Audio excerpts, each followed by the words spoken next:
Bonjour. Aujourd'hui, un nouveau cours de grammaire qui est l'interrogation ou la phrase interrogatif. Un cours de grammaire très intéressant. Venez avec moi. Avant de parler de la phrase interrogative, qu'est-ce qu'une phrase? Alors, une phrase est un groupe de mots ayant un sens qui commence par une majuscule et finit par un point. Regardez l'exemple. J'ai fait mes devoirs. On commence par une majuscule et on finit par un point. Mais la phrase peut avoir plusieurs types. Premier type, c'est déclarative. Une phrase déclarative. Exemple, le soleil brille. Regardez, on commence par une majuscule, on finit par un point et avec une intonation descendante qui va en bas. Le soleil brille. La phrase déclarative exprime un fait ou une opinion. Deuxième type, le type exclamatif. L'exemple, qu'elle est belle! Alors, on commence par une majuscule, mais on se termine par un point d'exclamation. Et l'intonation, elle est ascendante. Elle va en haut, elle est montante. Pourquoi la phrase exclamative? C'est pour exprimer un sentiment du locuteur. Nous allons passer au troisième type. Regardez. Le troisième type, c'est le type impératif. Exemple, range ta chambre. Une phrase impérative contient un verbe conjugué à l'impératif. Regardez le verbe range. On commence par une majuscule et on se termine par un point. Et l'intonation, elle est descendante. Range ta chambre. Pourquoi la phrase impérative? C'est pour donner un ordre, une défense ou un conseil. Quatrième type, qui est notre sujet d'aujourd'hui, c'est le type interrogatif. Exemple. Avez-vous terminé votre devoir? On commence aussi par une majuscule, mais attention, on se termine par un point d'interrogation. Et la phrase interrogative est utilisée pour poser des questions. Pour l'interrogation aussi, nous avons deux types, l'interrogation totale et l'interrogation partielle. Suivez. Tu connais cet homme? Oui. Qui est cet homme? C'est Samy, mon cousin. La première, c'est total. La deuxième, c'est partielle. Dans l'interrogation totale, on pose la question sur toute la phrase. Alors, elle porte sur toute la phrase. Quand je réponds « oui », c'est-à-dire « oui, je connais cet homme ». Et dans l'interrogation partielle, on pose la question sur un seul élément de la phrase. Et ici, sur l'élément « qui ». La réponse « Samy », sur un seul élément de la phrase. La réponse dans la première phrase, c'est « oui » ou « non ». Et dans la deuxième phrase, c'est une réponse libre, c'est une réponse qui est une phrase entière. L'interrogation totale, elle est marquée par l'intonation, c'est-à-dire je peux poser une question en utilisant seulement l'intonation. Exemple, tu parles français? Attention à l'intonation et attention à la fin de la phrase. À l'écrit, c'est marqué par le point d'interrogation et à l'oral, c'est par l'intonation montante. Deuxièmement, on peut formuler une interrogation totale en utilisant la formule interrogative « est-ce que ». Exemple, est-ce que tu parles français? Et troisièmement, avec l'inversion de l'ordre sujet-verbe. On inverse ces deux places, le sujet et le verbe. Exemple, parles-tu français? Alors, au lieu de dire « tu parles français », on a inversé « parles-tu français » Regardez, nous avons tout d'abord le verbe avec un trait d'union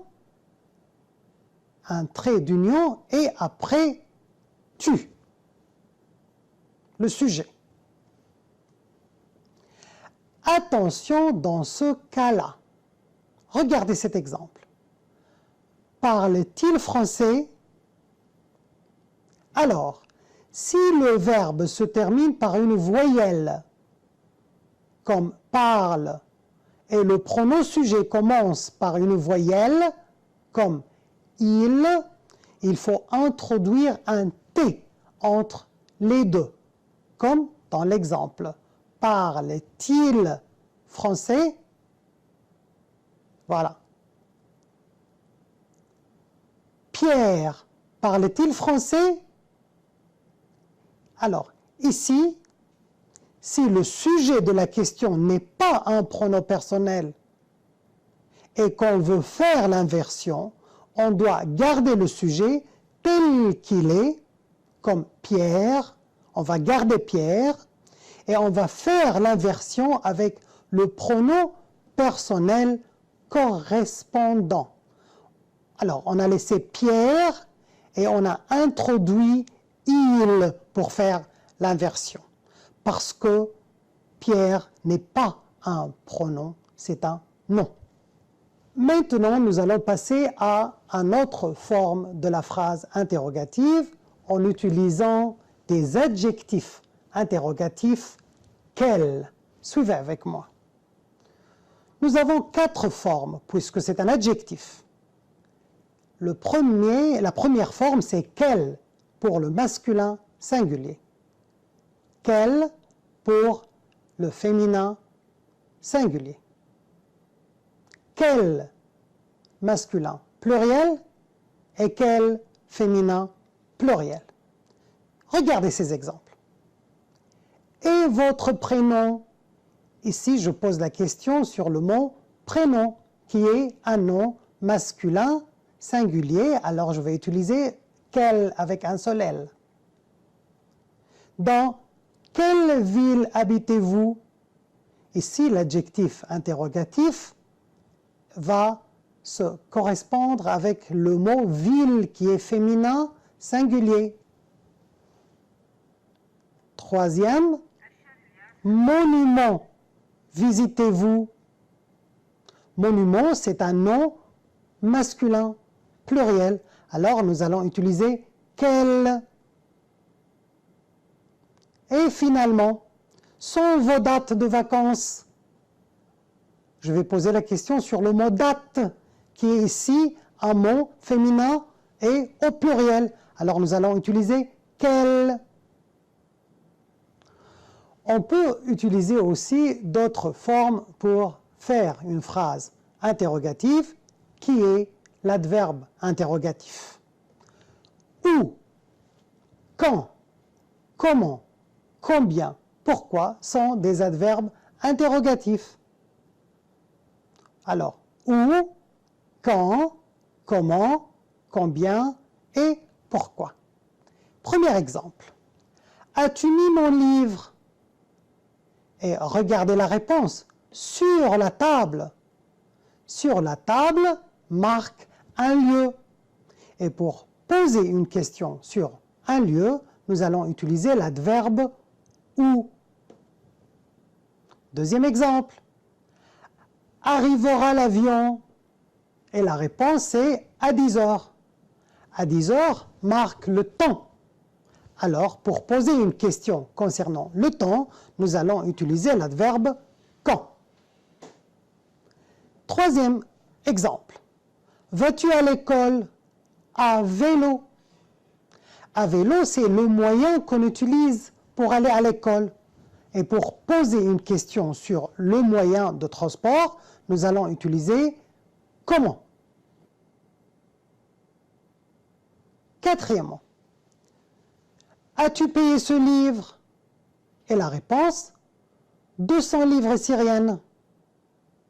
Alors, je pose une question sur la monnaie, sur le combien. Combien as-tu payé ce livre? Et finalement, pourquoi est-ce que tu es en retard? Parce que j'ai raté mon train.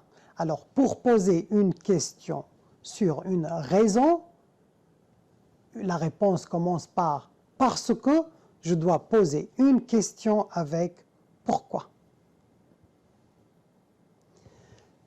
Troisième genre pour poser une question sont les pronoms interrogatifs. Qui, que et quoi. Qui, que et quoi. Exemple. Parle. La réponse, Pierre parle. Alors ici, je vais poser une question concernant une personne. Et pour poser une question sur une personne, sujet, je pose la question avec qui. Qui parle? Pierre parle. Ici, j'ai un sujet animé. Deuxièmement, frappe à la porte. Paul frappe à la porte. C'est la même chose. Alors, j'utilise qui frappe à la porte ou qui est-ce qui frappe à la porte. Aussi, c'est utilisé pour un sujet animé. Troisièmement, attends-tu? J'attends Pierre. Ici, je pose encore la question sur une personne animée, mais qui n'a pas la place d'un sujet, elle a la place d'un complément. Regardez, j'attends Pierre. J'attends qui? J'attends Pierre, un complément. Alors, je pose la question avec qui aussi. Quatrièmement, tu attends, j'attends Pierre. C'est de même chose. Alors, je peux utiliser qui et je peux utiliser qui est-ce que. Alors, j'utilise qui ou qui est-ce qui quand il s'agit d'un sujet animé. J'utilise qui ou qui est-ce que quand il s'agit d'un complément d'objet direct animé. Regardez cet exemple. A fait ce bruit. La porte a claqué. Ici, je pose une question sur un sujet, mais c'est la porte, ce n'est pas animé. Alors, je pose la question avec qu'est-ce qui? Qu'est-ce qui a fait ce bruit? La porte a claqué. C'est un sujet inanimé. Ou je peux dire une chose. Deuxième exemple. Vous voulez, je veux un stylo. Un stylo, c'est un complément d'objet direct ici. Et est-ce que c'est un sujet, est-ce que c'est un complément animé? Non, c'est inanimé. Comment je fais la question? Avec qu'est-ce que? Qu'est-ce que vous voulez? Alors, je résume, quand il s'agit d'une chose, c'est-à-dire un sujet ou un objet direct inanimé, je pose la question avec qu'est-ce qui, si c'est un sujet, et qu'est-ce que, si c'est un complément d'objet direct. Maintenant, quand il y a des prépositions, c'est-à-dire avec, à, sans, etc., j'utilise qui ou quoi. Regardez, avec qui est-ce que tu parles? Avec qui parles-tu? Je parle avec Samy. Alors j'ai utilisé le qui après la préposition avec quand j'ai vu que j'ai un sujet ou j'ai un complément animé. Autre exemple. Avec quoi est-ce que tu fais la tarte? Avec quoi fais-tu la tarte? Je fais la tarte avec des pommes. Tout simplement, je peux dire ici, il faut utiliser qui après des prépositions quand il s'agit d'un nom de personne et quoi quand il s'agit d'un nom de chose. Maintenant, passons aux activités. Posez la question concernant le mot « souligner ». Sylvie arrive à Paris mardi. Quelle question je peux poser pour avoir la réponse de Sylvie? Qui arrive à Paris mardi? La mère donne le livre à l'enfant. Le livre, complément d'objet direct. Une chose. Alors la question, qu'est-ce que la mère donne à l'enfant? La mère donne le livre à l'enfant. Après la préposition à. La question c'est, à qui la mère donne-t-elle le livre? Il habite à Paris. Un nom de lieu. Alors, je dois poser la question avec où. Où est-ce qu'il habite? Ou je peux dire, où habite-t-il? Parce que j'aime mon travail. Parce que je donne une raison. Alors, la question doit commencer par pourquoi. Pourquoi travailles-tu longtemps? Ou pourquoi est-ce que tu travailles longtemps? J'ai 4 livres en français. Il donne ici la quantité. Alors, je pose la question avec combien? Combien de livres en français as-tu? La voiture roule très vite. La question, comment la voiture roule-t-elle? Très vite. Il parle bien français. Comment parle-t-il français?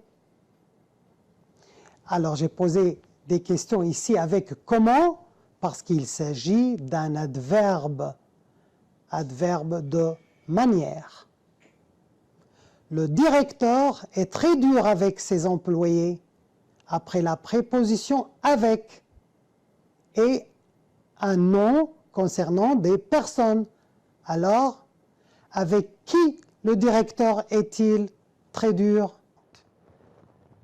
C'était notre cours d'aujourd'hui de grammaire, l'interrogation.